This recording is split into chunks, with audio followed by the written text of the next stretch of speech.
നെൽകൃഷിക്ക് രോഗം ബാധിച്ച കോഴിക്കോട് ചെരണ്ടത്തൂർ ചിറയിൽ വിദഗ്ധ സംഘം പരിശോധന നടത്തി. കോഴിക്കോട് പ്രിൻസിപ്പൽ കൃഷി ഓഫീസിൽ നിന്നുള്ള വിദഗ്ധരാണ് നെൽപ്പാടം സന്ദർശിച്ചത്.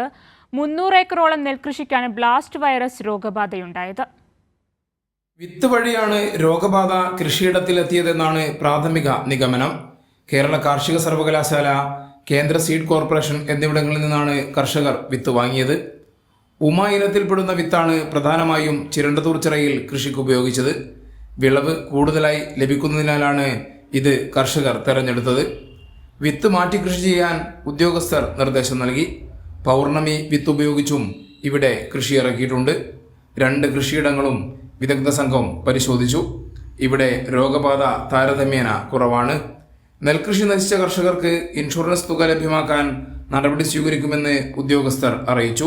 ഈ 85 ഹെക്ടർ കൃഷി ചെയ്ത കർഷകർക്കൊരു വമ്പിച്ച നഷ്ടം തന്നെയാണ് ഈ ഒരു കീടരോഗബാധ മൂലം ഉണ്ടായിട്ടുള്ളത്. അപ്പോൾ അതിന് കൃഷി വകുപ്പിൻ്റെ സാധ്യമായ എല്ലാ അസിസ്റ്റൻസും നമ്മൾ അതിനു വേണ്ടി ശ്രമിക്കും. അത് നൽകാൻ വേണ്ടിയിട്ടുള്ള നടപടികൾ ഉണ്ടാവും. കൃഷി വകുപ്പിൽ നിന്നുള്ള വിദഗ്ധ സംഘത്തിന്റെ സന്ദർശനം കർഷകർക്ക് ആശ്വാസം പകരുന്നുണ്ട്.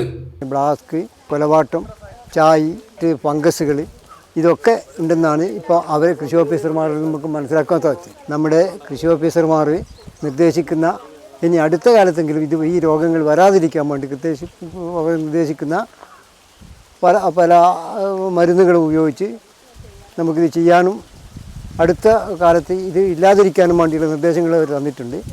കഴിഞ്ഞ വർഷങ്ങളിൽ നിന്നും വിഭിന്നമായി ഇത്തവണ കർഷകർക്ക് നല്ല വിളവ് ലഭിക്കുന്ന രീതിയിൽ കതിരുകൾ വിളഞ്ഞിരുന്നു.